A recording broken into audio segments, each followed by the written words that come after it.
ongoing coverage on the crash of a medical helicopter that left 3 people seriously injured. Federal investigators have released a preliminary report on what happened moments before a Novant Airlink helicopter crashed in New Hanover County. That happened back in February near the New Hanover-Pender County line. And tonight we're hearing from some aviation experts who are trying to understand what went wrong.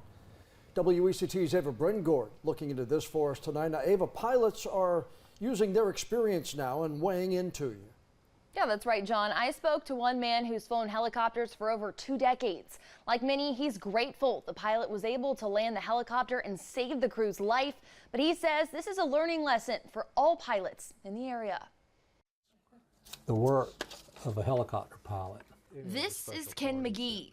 Some things you can't buy, and that's one of them. He's flown for almost 25 years. That's what it's like flying a helicopter. He flies up and down the East Coast in his R-44. Fixed wings scare me, so I like helicopters. But when he heard the news about a Novant Airlink helicopter crashing in Hampstead, These things, they happen if you fly enough. 3 people are still recovering after the helicopter crashed back in February. The preliminary report from investigators with the National Transportation Safety Board says the pilot departed from a hospital in Wilmington with a paramedic and nurse on board. The helicopter was just 1,000 feet in the air, flying back to their base in Jacksonville at night, the autopilot on.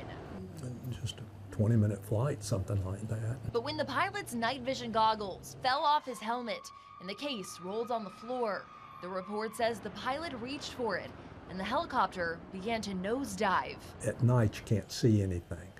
All you have is your instruments.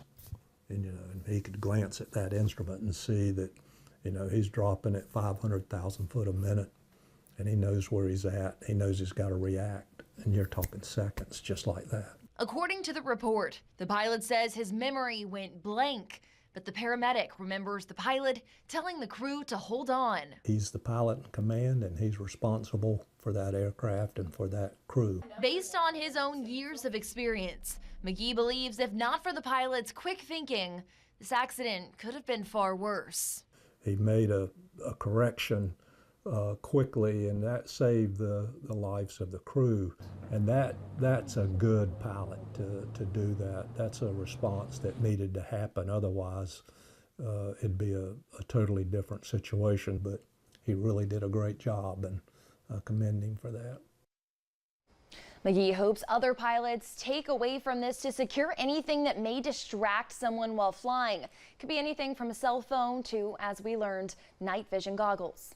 And John, we are still in the early stages of this investigation. The final report is not set to be released for at least 6 to 12 months. All right, Ava, I appreciate that update tonight. Thanks.